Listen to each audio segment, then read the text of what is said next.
Good afternoon, Coach Hall. Hello, Dave. Our first question is, how are you feeling today? I have felt better in my life. The last 2 weeks have been very, very, very difficult. When you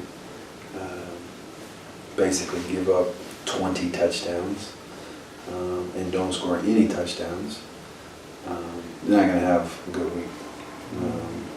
So I feel like after yesterday, watching the film, they were obviously better than us. They had a better game plan than we did. But I did see some progress in our offense. I saw our quarterback make some better throws. I saw our receivers doing some of the techniques we've been asking them to do. And then, the negatives. I still saw too many drop passes. I saw, blocks not being held onto or carried out on defense. I saw, missed tackles again. And, in this now age of college football that has to deal with 7-on-7 so prevalently, the two things you don't do in 7-on-7 is block and tackle. And those are the two hardest things about football, is blocking and tackling. Because it takes some gumption, some moxie, some just will to want to do those two things. And so for us, I think we still need to improve on tackling, we still need to improve on blocking. Just the stalwarts of any football team that's not playing AAU 7-on-7 bad football. So it is my job and squarely on my shoulders then to make sure that we stay together after the two losses, as big as those losses. So you learn what you can from the game this past weekend. I get to make sure that those guys, our team knows this is what the number one team in the country looks like. They're in the weight room more than we are. They're studying film more than we are. Their genetics are better than ours are. But if we don't learn from these two losses, then it's going to be a really, really long month, last month of the season. If we can learn from these last two games, then we're going to be much better off for the last month of the season, having learned those lessons. And hopefully, and one of my wishes is to make sure that the chip that you should have on your shoulder, the anger, the frustration, finding ways to compartmentalize and then use those in an affirmative, positive manner going forward.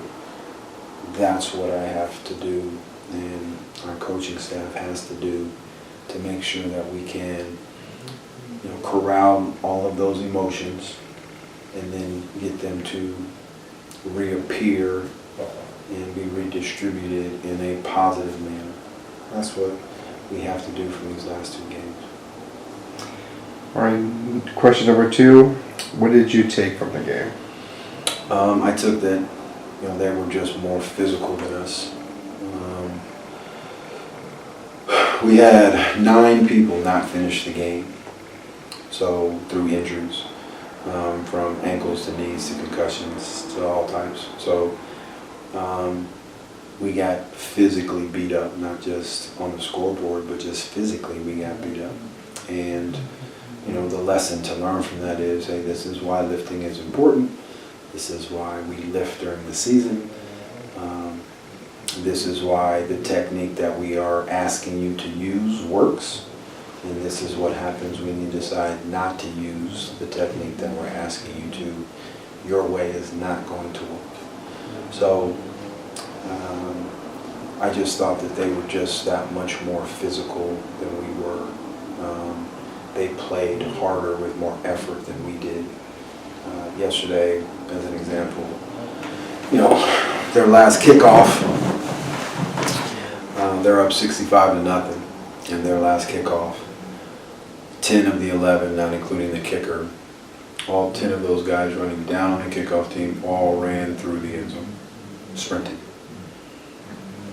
That's effort.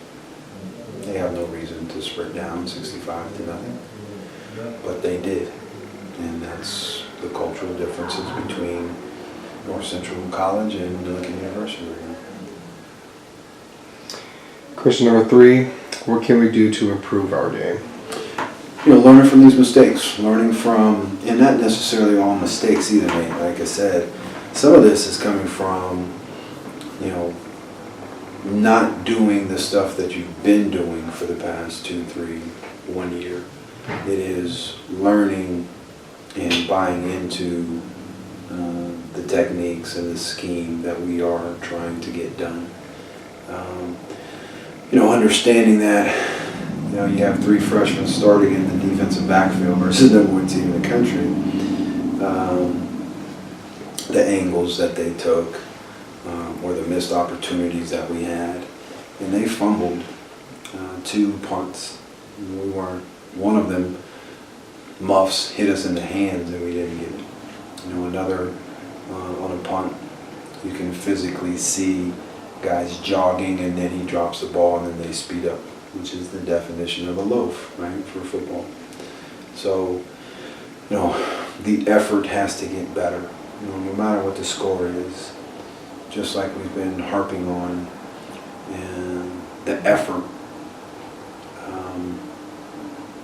doesn't take a lot of talent to just put in effort, doesn't take a lot of talent to just run.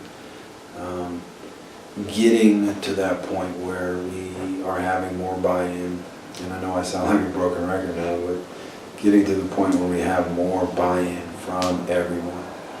And the ones who aren't fully bought in, at least get them to start leaning towards the buy-in, I think that, some of the successes that we had against the #1 team in the country, to amplify those plays and, hey, you did the technique we're asking you to do correctly on this play, look what happened. Versus the #1 team in the country. This is why we're asking you to do this, because it does make a difference, right? You can do this versus scout team. You can't do that versus the good guys. And so when I yell at you or correct you, I'm correcting you and yelling at you because I know this is the effort we need to beat the #1 team in the country. Not the scout team. Not another team that we've played that we've beaten. I'm yelling at you, I'm correcting you, I'm asking you to do better, to give more, because that's what's necessary versus the #1 team in the country. That's what will be necessary this week versus someone who's not ranked. That's what's necessary for, a week and 2 weeks is probably #10 team in the country. The effort, the technique has to be there. That's why we're yelling at you. It's not because you can do that versus the scout team. I could go make a play versus the scout team right now. I'm not sure I could have made any plays on Saturday. But that's what, hopefully we gain from last week is we got to put forth more effort with the correct technique. You can do those 2 things. Don't take a lot of talent. You can do those 2 things. And we will be better off for this last month of the season. Question number 4, what can we change off the field? Off the field. Off the field, it becomes, I have always been a very big believer in that kids shouldn't play for coaches. They should play for each other.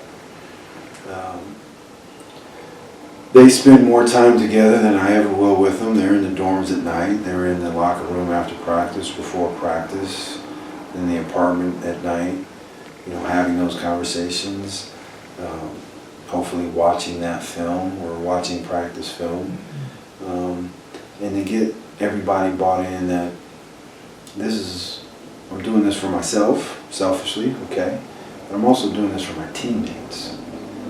This has nothing to do with Coach Hall or Coach Wiggins or, Coach Sander. This has to do with me and my buddies playing together, going out and, hell, prove me wrong, right? Well, Coach Hall thinks this about me. Okay, prove him wrong, right?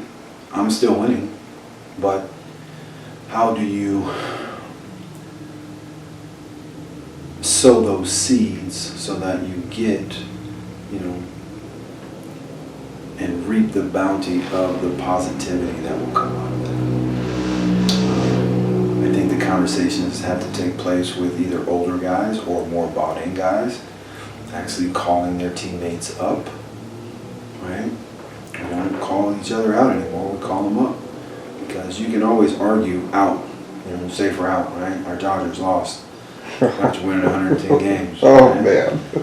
Nobody called each other up in that Oh, 3-game series, right? So yeah.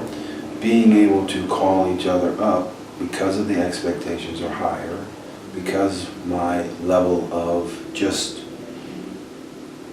a pulse has to be higher.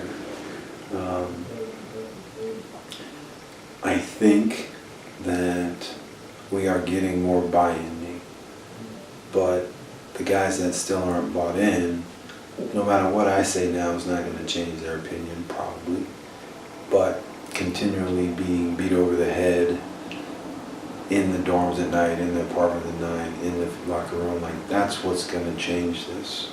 That's what's going to get us, going in an upwardly slanted position versus, to continue this downward slide that we're on for the past 3 weeks. So, you don't want to ever go 2 weeks or 3 weeks, let alone a month, without winning a game in college football.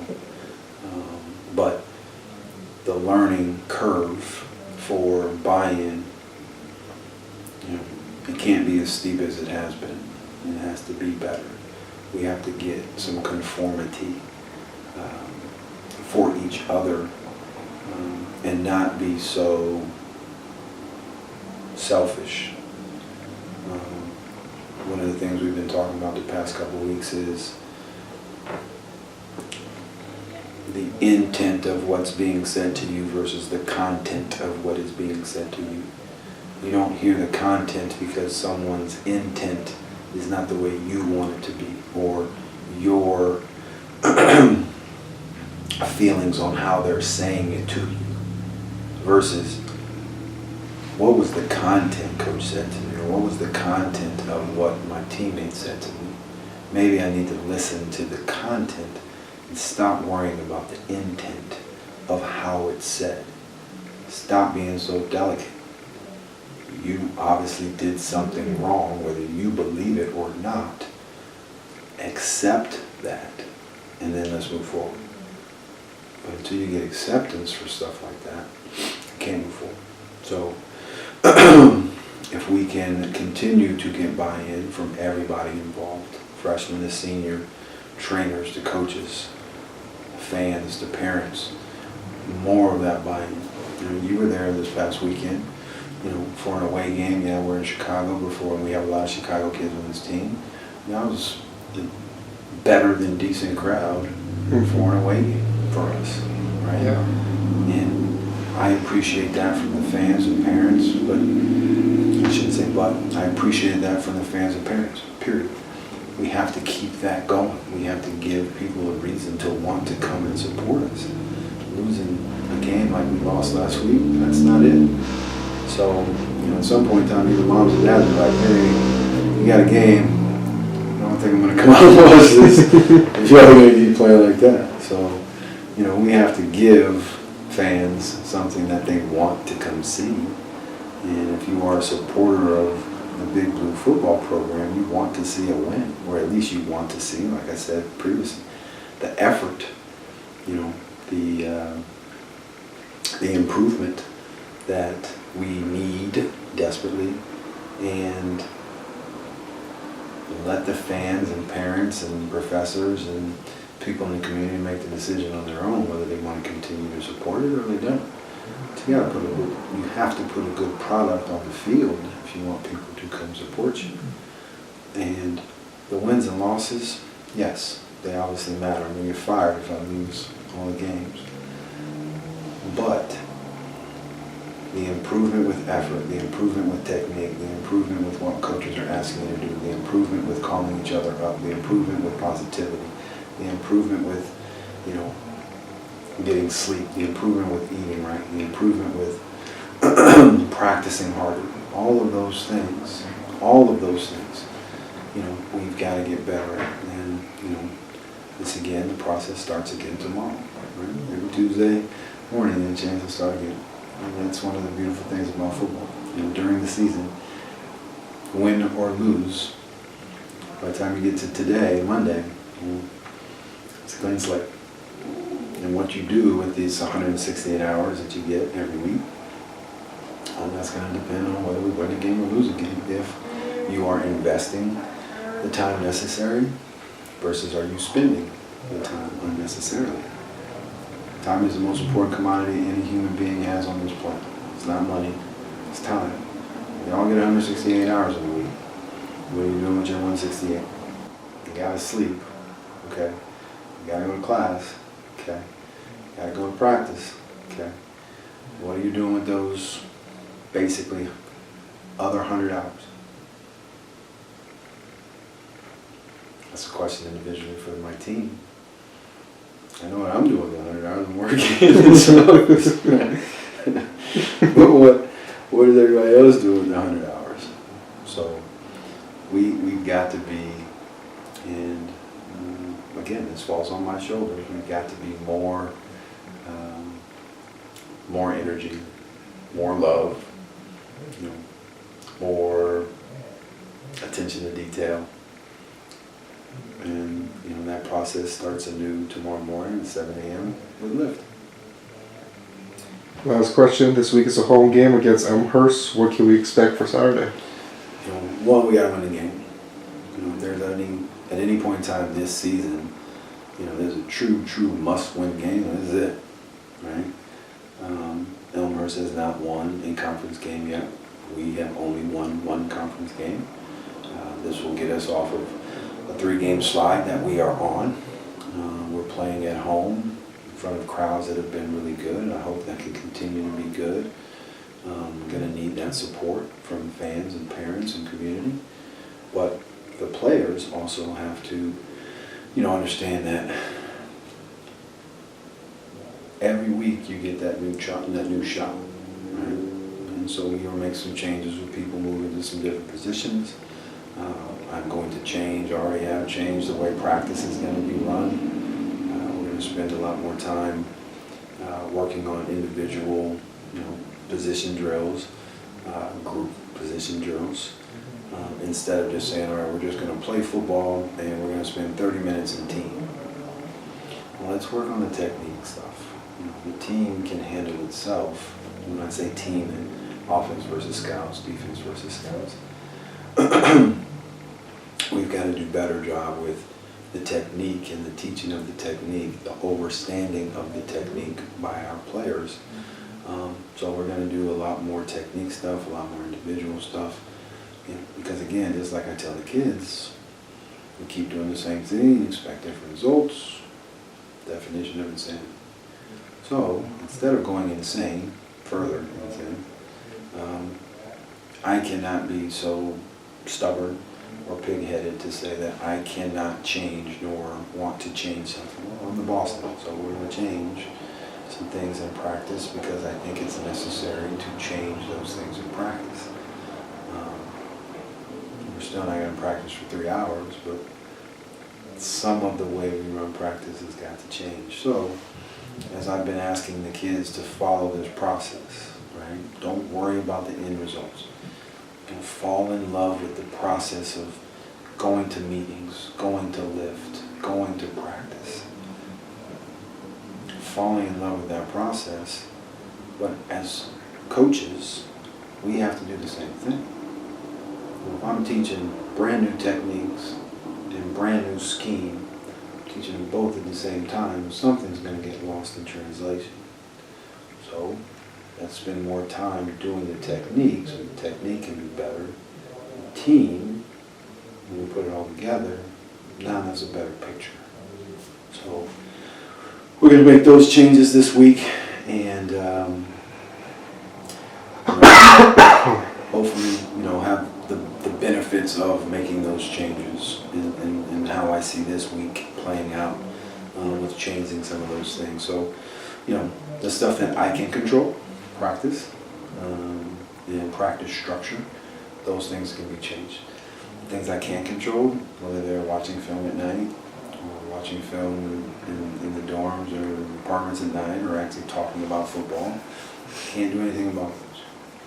I hope the byproduct of this is that we get more of that, but I can still only control what I can control. And right now that's practice and how we practice and what we do in practice.